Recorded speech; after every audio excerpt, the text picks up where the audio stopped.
Hello friends, Android for beginners के इस course में आपका स्वागत है। आज हम देखेंगे वर्जन हिस्ट्री ऑफ एंड्रॉयड। तो आइए स्टार्ट करते हैं आज का लेक्चर। हमने इसके पहले हिस्ट्री ऑफ एंड्रॉयड पढ़ी थी और आज हम स्पेसिफिकली एंड्रॉयड के जितने वर्जन्स अभी तक लॉन्च हुए हैं उनके बारे में जानेंगे। आपको एक बात बता दूं कि जितने भी एंड्रॉयड के वर्जन्स हैं ये एक डेजर्ट के नेम पर रखे जाते हैं। गूगल ने इस बात को एक्सप्लेन करते हुए कहा है कि since these devices make our life so sweet, each Android version is named after a dessert. तो जैसे कि एंड्रॉयड फ़ोन को यूज़ करके उसके फीचर्स के कारण हमारी लाइफ का एक्सपीरियंस बहुत स्वीट हो जाता है, वैसे ही इन एंड्रॉयड के डिफरेंट डिफरेंट वर्जन्स के नाम अलग अलग डेजर्ट पे रखे हुए हैं। दूसरी बात यह है कि ये डेजर्ट्स के नाम भी अल्फ़ाबेटिकल ऑर्डर में है। वर्जन्स जैसे जैसे आते जा रहे हैं अल्फ़ाबेटिकल ऑर्डर में आते जा रहे हैं। इस सिलसिले को समझने के लिए हम शुरुआती वर्जन से बात करते हैं। सबसे पहले हम बात करते हैं एंड्रॉयड 1.0 की, जो कि पहला वर्जन था जो सितंबर 2008 में लॉन्च हुआ था। HTC ड्रीम जो फ़ोन था उसमें सबसे पहले इस वर्जन को देखा गया। हालांकि अब 2010 के बाद से उस वर्जन का सपोर्ट ख़त्म हो चुका है। इस पहले और बेसिक फीचर में काफ़ी क्रिटिक्स ने इसके बारे में कहा था कि इसमें कुछ फंडामेंटल चीज़ें नहीं हैं जिनको कि बाद में सुधार लिया गया, लेकिन काफ़ी लोगों ने इसको सराहा भी था क्योंकि ये फ्यूचर जनरेशन का मोबाइल था और इसमें जो फीचर्स थे वो डेफिनेटली ये बता रहे थे कि इसमें ह्यूज पोटेंशियल है आगे मोबाइल के इस पूरे एरा को चेंज करने के लिए। बेसिक बात करें तो Gmail, Google contacts, calendar, map, sync, search, talk, SMS, MMS, media player, wifi, Bluetooth, alarm, gallery, dialer, calculator, settings, web browser जैसे सारे बेसिक फीचर इस फ़ोन के अंदर थे। तो आज इतने सालों बाद, क्योंकि 2008 बहुत पुरानी बात हो चुकी है और आज लगभग इसको 9 साल हो चुके हैं, और 9 साल पहले इस फ़ोन में वो सारे बेसिक फीचर्स थे जो आज भी हमारी रिक्वायरमेंट बने हुए हैं। तो मुझे लगता है कि उस समय की सोच के हिसाब से ये काफ़ी बढ़िया फ़ोन निकाला था। हालांकि इसमें जो बग्स थे उनको दूर कर लिया गया। पर मैं आपको बता दूं कि जैसे कि अभी थोड़ी देर पहले मैंने बोला था कि डेजर्ट्स के नाम पर एक एक वर्जन का नाम रखा गया है, लेकिन ये जो पहला वर्जन था इसका डेजर्ट के नाम पे नाम नहीं रखा गया था। वो स्टार्ट हुआ है कपकेक से, जो कि मैं अभी आगे आपको बताऊंगा। इस वर्जन का इनफैक्ट कोई भी अलग से ऑफिशियल नाम नहीं था, इसको एंड्रॉयड 1.0 करके ही बोला जाता था। हालांकि कुछ लोगों का ये मानना है कि जो इससे ये जो पहला वर्जन लॉन्च हुआ था इसके भी पहले गूगल वालों ने एक वर्जन तैयार कर लिया था जिसको वो मार्केट में लॉन्च करने वाले थे, जिसको वो इंटरनली नाम देते थे सूनर। सूनर जो एंड्रॉयड था वो पहला वर्जन होता, लेकिन वो लॉन्च हुआ नहीं। लॉन्च इसलिए नहीं हुआ क्योंकि ये लोग जब लॉन्च करने वाले थे उसके जस्ट कुछ समय बाद ही उस आईफोन वालों ने अपना पहला फ़ोन लॉन्च कर दिया था। तो आईफोन के आ जाने से आईफोन वाले जो फीचर्स प्रोवाइड कर रहे थे वो मिसिंग थे सूनर में। इसीलिए गूगल ने अपनी स्ट्रैटेजी को चेंज किया और उन्होंने डिसाइड किया कि हम लोग फिर से बनाते हैं, पूरा स्क्रैच से काम चालू करते हैं, और हमें मार्केट में अगर इसको उतारना है तो हमें एप्पल के आईफोन को भी एक कॉम्पिटिटर के रूप में लेना होगा। और आईफोन ने जो इनोवेशन किया है उसको भी ध्यान में रखते हुए हमें कुछ नए फीचर्स इनकॉर्पोरेट करने होंगे, और यही वजह है कि सूनर कभी भी लॉन्च नहीं हो पाया। और सूनर काफ़ी कुछ ब्लैकबेरी से इंस्पायर्ड था और उसमें फिजिकल कीपैड था, कीबोर्ड था, क्यूएलटी कीबोर्ड था, जबकि जो एप्पल का आईफोन था उसमें वर्चुअल कीबोर्ड की भी फैसिलिटी दी गई थी। और इसी वजह से गूगल वालों ने डिसाइड किया कि जो पहला वर्जन वो लॉन्च करेंगे उसमें वो दोनों फीचर्स देंगे, वर्चुअल कीबोर्ड भी रहेगा और फिजिकल कीबोर्ड भी रहेगा। तो ऐसा ही हुआ। HTC ड्रीम में वर्चुअल कीबोर्ड के साथ साथ फिजिकल कीबोर्ड भी था, ताकि लोगों को वर्चुअल कीबोर्ड की अगर आदत नहीं है तो फिजिकल कीबोर्ड भी रहे और वर्चुअल कीबोर्ड की भी धीरे से आदत लग जाए। इसके बाद जो अगला वर्जन लॉन्च हुआ, अच्छा मैं ये भी बता दूं कि पहले वर्जन को कई लोग बोलते हैं कि इसका नाम एस्ट्रो था और ब्लेंडर था। ये बिल्कुल भी ऑफिशियल न्यूज़ नहीं है। हाँ, हो सकता है ऐसा उन्होंने इंटरनली किया हो, बट ये कोई ऑफिशियल न्यूज़ नहीं है। तो ये सोचना कि पहले वाले वर्जन का नाम ए से स्टार्ट हो रहा होगा, ऐसा कोई ज़रूरी नहीं है। एंड्रॉयड का अगला वर्जन जिसको 1.1 बोलते हैं, एंड्रॉयड 1.1, इसका भी कोई एज सच ऑफिशियल नेम नहीं था। हालांकि इंटरनली इसको एक नाम दिया था, और ये पक्की खबर है, एंड पेटिट 4 इसका नाम रखा गया था, और ये फरवरी 2009 में लॉन्च हुआ था। ये भी HTC के साथ ही सबसे पहले अवेलेबल कराया गया था, और इसमें कुछ पुरानी जो दिक्कतें थी एंड्रॉयड 1.0 में उनको दूर कर लिया गया था। Details and reviews available when user searches for business on map में जब किसी बिजनेस को सर्च करते थे तो उसमें डिटेल्स भी उसकी अब दिखाने लगा था, और रिव्यूज भी उसमें दिखाते थे।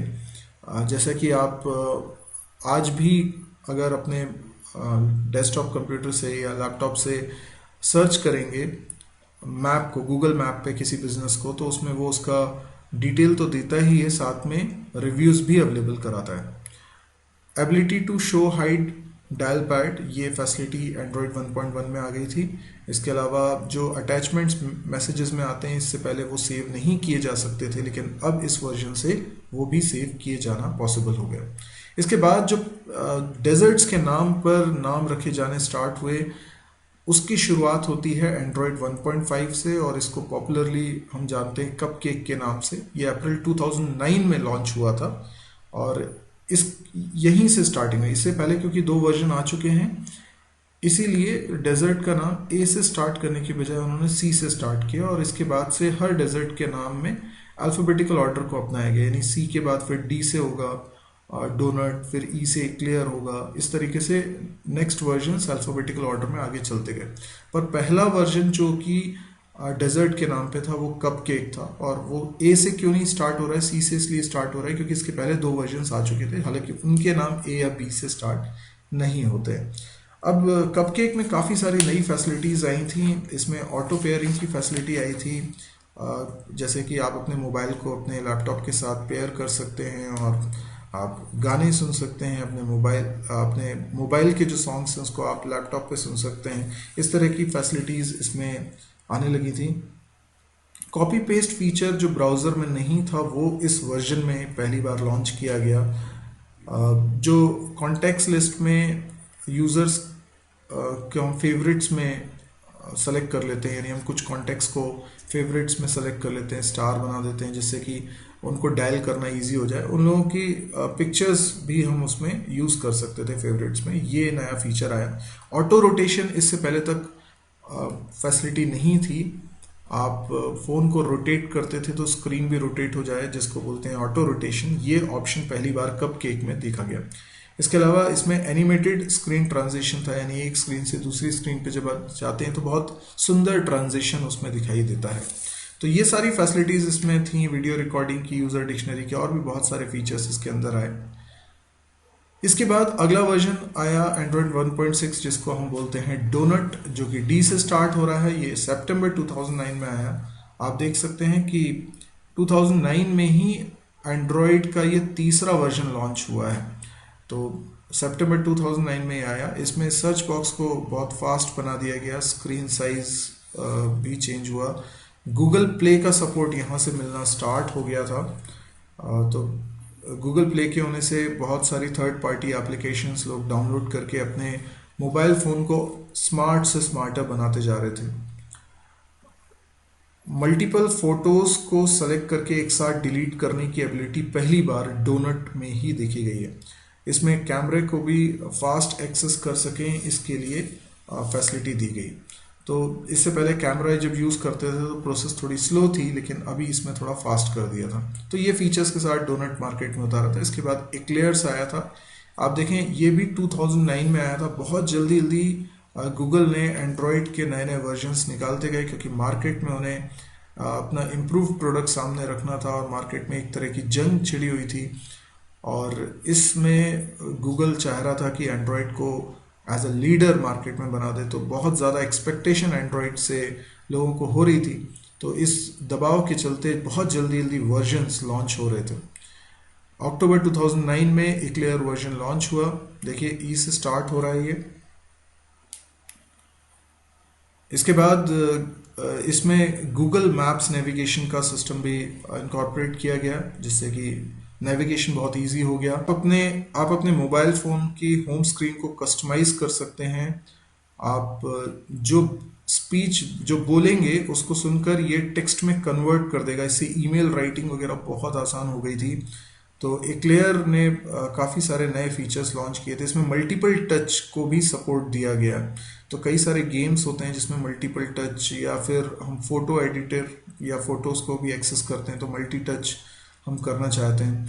एक्लेयर में सबसे पहले लाइव वॉलपेपर्स आए थे। आपने देखे होंगे वॉलपेपर्स जो एनिमेटेड होते हैं, जो जिसमें एक वीडियो इफेक्ट आता है, वो लाइव वॉलपेपर्स भी इसमें इनकॉर्पोरेट करे गए थे पहली बार। इसमें डबल टैप करके हम जूम कर सकते हैं ब्राउज़र को। ये फैसिलिटी भी पहली बार देखी गई थी।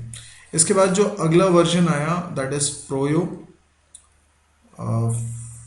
फ्रोयो के बारे में बताऊं मैं आपको। फ्रोयो मई 2010 में लॉन्च हुआ था और इसमें वॉइस एक्शंस को सपोर्ट दिया गया, यानी यूज़र वॉइस से मोबाइल ऑपरेट कर सकता था। परफॉर्मेंस की दृष्टि से देखें तो फ्रोयो में काफ़ी इंप्रूवमेंट करे गए थे, जिससे कि उसकी ओवरऑल परफॉर्मेंस इंप्रूव हुई थी। क्योंकि जैसे जैसे नए नए फीचर्स एंड्रॉयड फ़ोन में आते जा रहे थे, बैटरी पे लोड बढ़ता जा रहा था, तो कोडिंग के लेवल पे जितना परफॉर्मेंस को इम्प्रूव किया जा सकता है उसका प्रयास लगातार गूगल वाले कर रहे थे। पोर्टेबल हॉटस्पॉट की फैसिलिटी भी इसमें सबसे पहले देखी गई। इसके बाद जिंजर ब्रेड आया, जो कि एंड्रॉयड 2.3 था। ये दिसंबर 2010 में लॉन्च हुआ था। इसमें गेमिंग एपीआई नई इनकॉर्पोरेट करी गई थी। इसमें एनएफसी टेक्नोलॉजी का यूज़ किया गया था। एनएफसी का मतलब होता है नियर फील्ड कम्युनिकेशन। ये एक टेक्नोलॉजी है जिससे कि जो एक दायरे में, एक बहुत ही पास के दायरे में जो डिवाइसेस हैं उनके बीच में कम्युनिकेशन करना पॉसिबल होता है। इसके अलावा बैटरी मैनेजमेंट को भी यहाँ बहुत इम्प्रूव किया गया है, जिसके कारण बैटरी की लाइफ बढ़ाई जा सके। इसी में सबसे पहले फ्रंट कैमरा का सपोर्ट भी सबसे पहले दिया गया था। तो फ्रंट कैमरा, जो कि आजकल सेल्फी कल्चर बना हुआ है, वो यहीं से शुरू हुआ था। इसके बाद हनी कॉम की बात करें। हनी कॉम एंड्रॉयड 3.0, ये बेसिकली टैबलेट या उस जैसे डिवाइसेस के लिए बनाया गया ऑपरेटिंग सिस्टम था। ये फरवरी 2011 में लॉन्च हुआ था। इसमें सिस्टम बार था, क्विक सेटिंग्स थी, तो ये सारी फैसिलिटीज़ दी गई। इसमें भी काफ़ी सारे अपडेट्स आए, इम्प्रूवमेंट हुए, और ये सारे के सारे टैबलेट्स के लिए थे। इसके बाद जो सबसे ज़्यादा पॉपुलर, जिसने एंड्रॉयड को पॉपुलर बनाया है, वो वर्जन लॉन्च हुआ जिसका नाम था आइसक्रीम सैंडविच। ये एंड्रॉयड का 4.0 वर्जन था। अक्टूबर 2011 में इसको लॉन्च किया गया था और इसमें ढेर सारे फीचर्स लॉन्च किए गए थे। जैसे कैलेंडर में हम पिंच करके जूम कर सकते थे, या फेस के थ्रू अनलॉक कर सकते थे अपने मोबाइल को। ये कुछ ऐसे फैसिनेटिंग फीचर्स थे जिनकी बहुत हाइप क्रिएट हुई थी और मार्केट में बज़ था। एंड्रॉयड बीम इसमें यूज़ किया गया। होम स्क्रीन को कस्टमाइज करने की फैसिलिटी दी गई। डेटा यूजेज का कंट्रोल करना इसमें बहुत इजी हो गया था। इसमें सेटिंग्स में बहुत इजीली आप डेटा यूजेज को कंट्रोल कर सकते थे, देख सकते थे। यहाँ पे एक बिल्ट इन फोटो एडिटर भी प्रोवाइड किया गया, जिससे कि आप जो फोटोज़ क्लिक करते हैं उनको आप एडिट भी कर सकते हैं। इसमें कैमरा को भी बहुत इम्प्रूव किया गया था। कैमरे को एक्सेस करने की टेक्नोलॉजी को इम्प्रूव किया गया था। इसमें जैसे आपने देखा होगा कि आप जो रीसेंट एप्लीकेशंस आपकी ओपन रहती हैं मोबाइल में, आप उनको देख सकते हैं। वो आपको दिखती हैं कि कौन कौन सी एप्लीकेशंस अभी रिसेंटली ओपन है। आप उसको देखते वक्त ही उसमें स्वाइप करके किसी भी एप्लीकेशन को बंद भी कर सकते हैं। ये फीचर सबसे पहले आइसक्रीम सैंडविच में आया था, जो कमाल का फीचर था, क्योंकि यूज़र मैनुअली भी किसी एप्लीकेशन को बंद करना चाहता है तो वो इजीली कर सकता था। तो इस तरह के कई सारे फीचर्स आइसक्रीम सैंडविच में देखने को मिले। इसके बाद जो अगला वर्जन लॉन्च हुआ that is jelly beans. Jelly beans ने भी काफ़ी सक्सेस बटोरी। ये है एंड्रॉयड 4.1, जुलाई 2012 में लॉन्च हुआ। इसमें गूगल नाउ फैसिलिटी आई थी। एक्शनेबल नोटिफिकेशन थे, यानी नोटिफिकेशन जो नोटिफिकेशन ड्रॉर में हम देखते थे, उस पर अगर हम क्लिक करते थे तो कुछ एक्शन परफॉर्म होता था, कुछ एप्लीकेशन ओपन होना या कुछ भी एक्शन परफॉर्म हो सकता था। अकाउंट स्विचिंग इसमें पॉसिबल थी, यानी इस एक ही मोबाइल को अगर मल्टीपल लोग यूज़ कर रहे हैं घर में, तो वो लोग अपने अकाउंट्स अलग अलग बना सकते हैं, तो उनके अपने पर्सनलाइज्ड होम स्क्रीन हो सकती है। तो ये एक फैसिलिटी थी जो हालांकि उतनी मुझे पर्सनली यूज़फुल नहीं लगती, क्योंकि जनरली मोबाइल का एक ही यूज़र होता है। लेकिन हाँ ठीक है, हो सकता है कि आपके मोबाइल को घर में और भी लोग यूज़ कर लेते हों और आप चाहते हैं कि आपके अपनी सेटिंग्स हों, तो उसके लिए अकाउंट स्विचिंग बहुत अच्छी फैसिलिटी दी गई थी। इसके बाद जो अगला वर्जन था किट कैट, जो अक्टूबर 2013 में लॉन्च हुआ था, इसमें वॉइस का सपोर्ट था। ओके गूगल बोल के आप कुछ काम करा सकते थे।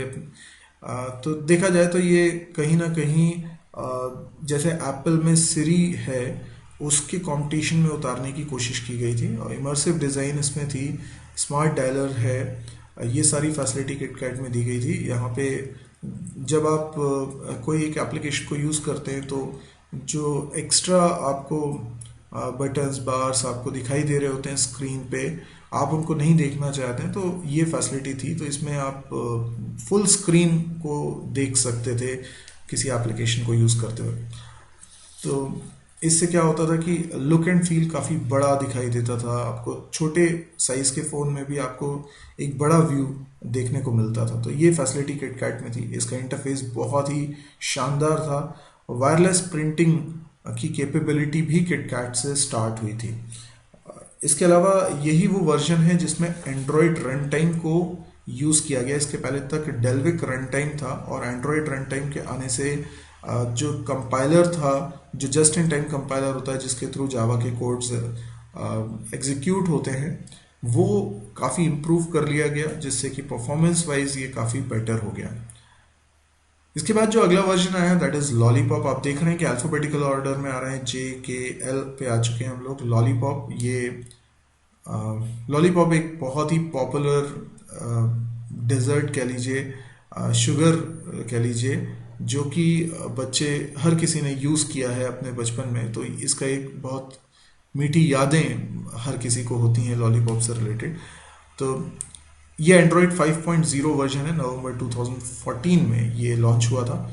इसमें मटेरियल डिज़ाइन यूज़ की गई, मल्टी स्क्रीन की फैसिलिटी इसमें यूज़ की गई, नोटिफिकेशन लॉक स्क्रीन में भी आप देख सकते थे। ये एक नया फीचर इसके अंदर इंट्रोड्यूस हुआ।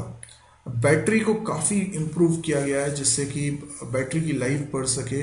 इवन जो आपका फ़ोन है जब आइडल स्टेट में होता है तो बैटरी का कंजम्पशन मिनिमम साइड पे हो, इस बात का इसमें ध्यान रखा गया। तो बैटरी के टर्म्स में काफ़ी इंप्रूवमेंट लॉलीपॉप के अंदर किए गए थे। इसके बाद जो अगला वर्जन है एंड्रॉयड 6.0, ये मार्शमैलो के नाम से जाना जाता है, और अक्टूबर 2015 में इस वर्जन को लॉन्च किया गया था।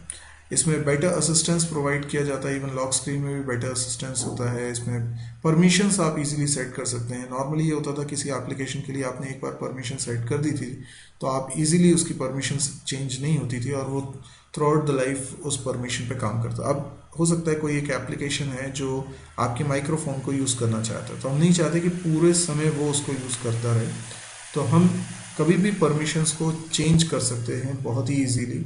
ये नई फैसिलिटी मार्शमैलो का एक की फीचर था।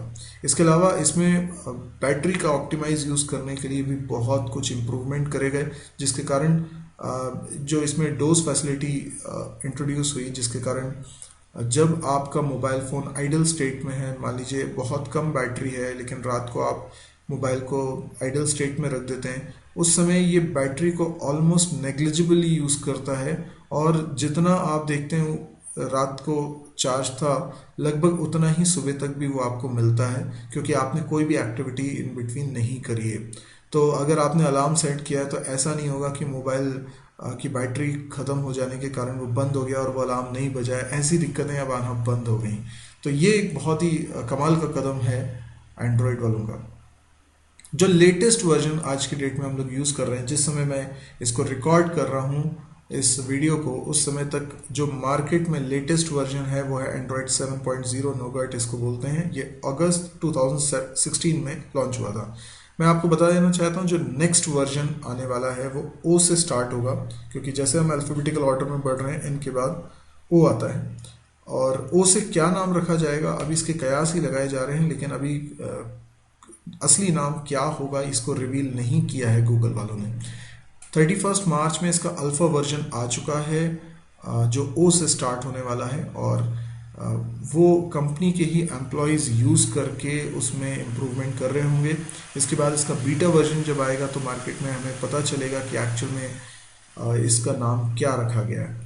तो ये बहुत जल्दी लॉन्च होने वाला है, लेकिन उससे पहले जब तक ओसे नहीं आ रहा है, आज की डेट की अगर मैं बात करूं तो अभी तक जो लेटेस्ट वर्जन है वो है नोगार्ड, और इसमें आप किसी भी स्क्रीन को जूम कर सकते हैं। ये एक नया फीचर आ गया है, और इसमें जस्ट इन टाइम कंपाइलर को, जो कि एंड्रॉयड रन टाइम के अंदर होता है, जो जावा के प्रोग्राम्स को रन करवाता है, उसमें कमाल का इम्प्रूवमेंट किया है। कंपाइलर लेवल पे भी इम्प्रूवमेंट किया गया है।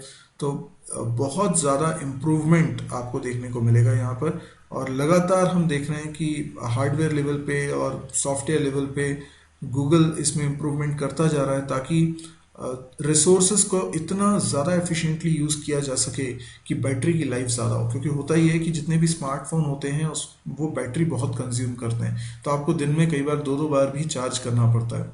इसमें डे ड्रीम वर्चुअल रियलिटी का यूज़ किया गया है। मैं आपको बता दूं कि गूगल ने कुछ साल पहले एक कंपनी जो कि आर्टिफिशियल इंटेलिजेंस में टॉप की कंपनी हुआ करती थी, मुझे अभी ठीक से नाम याद नहीं आ रहा है, शायद डीप माइंड या इस तरह की कुछ कंपनी थी, तो उसको परचेस किया था, और उसके बाद से आर्टिफिशियल इंटेलिजेंस में भी काफ़ी कुछ इन्वेस्ट किया है। तो डेफिनेटली शायद गूगल ने बहुत दूर की सोची होगी, और मोबाइल में कुछ ऐसी टेक्नोलॉजीज़ को वो धीरे धीरे इंट्रोड्यूस करेंगे जो आर्टिफिशियल इंटेलिजेंस से इंस्पायर्ड होगी। तो ये सब चीज़ें अभी तक के वर्जन्स में देखने को मिल रही हैं। देखना होगा कि अगला वर्जन कितना इंटरेस्टिंग होता है। तो आई होप आपको आज का वीडियो पसंद आया होगा। यदि आपको आज का वीडियो पसंद आया तो प्लीज़ इसको लाइक ज़रूर करिएगा। इसके अलावा आप मेरे चैनल को ज़रूर सब्सक्राइब करिए, ताकि जब भी मैं कोई नया वीडियो पब्लिश करूं तो उसका नोटिफिकेशन आपके पास आए। यदि आपने अभी तक मेरी वेबसाइट को विजिट नहीं किया है तो ज़रूर से विजिट करें, www.mysurgy.com। इस वेबसाइट पे आपको बहुत सारे कोर्सेज मिलेंगे, C++, जावा, PHP, MySQL, data structure, DBMS, Android, या और भी बहुत सारे कोर्सेज। ये सारे कोर्सेज के आपको थ्योरी वीडियोस भी मिलेंगे, प्रोग्रामिंग वीडियोस भी मिलेंगे। इसके अलावा ये सारी चीज़ें हालांकि यूट्यूब पे फ्रीली अवेलेबल भी है, लेकिन यूट्यूब पे एक से अधिक चैनल्स पे ये रखी हुई हैं, तो हो सकता है आपको ढूंढने में दिक्कत जाए। तो इस साइट पे आइए, आपको इजीली मिलेंगी। साथ ही आपको एक सीक्वेंस पता चलेगा किस सीक्वेंस में आपको वीडियोस को देखना चाहिए। आपको अपना करियर बनाने के लिए जो भी लैंग्वेज की यहाँ ज़रूरत है वो आपको यहाँ पर मिल रही है। इसके अलावा यहाँ पे डेली एक नया वीडियो पब्लिश होता है, तो ये बहुत एक्टिव साइट है। डेली आपको नया कंटेंट दिखाई देता है। कुछ ऐसा भी कंटेंट आपको यहाँ पर मिलेगा जो कि यूट्यूब पे नहीं है, जैसे कि प्रोजेक्ट्स यहाँ मिलेंगे, नोट्स मिलेंगे, ऑब्जेक्टिव क्वेश्चंस मिलेंगे, कैंपस प्रिपरेशन से रिलेटेड। तो काफ़ी कुछ कंटेंट एक्सक्लूसिवली इस वेबसाइट पर प्रोवाइड किया जा रहा है। सब कुछ फ्री है, हिंदी में है, और आप लोग इसको अगर पसंद करते हैं तो प्लीज़ आप इसको शेयर भी करिए, क्योंकि मुझे लगता है ये काफ़ी लोगों के लिए हेल्पफुल होगा। Thank you.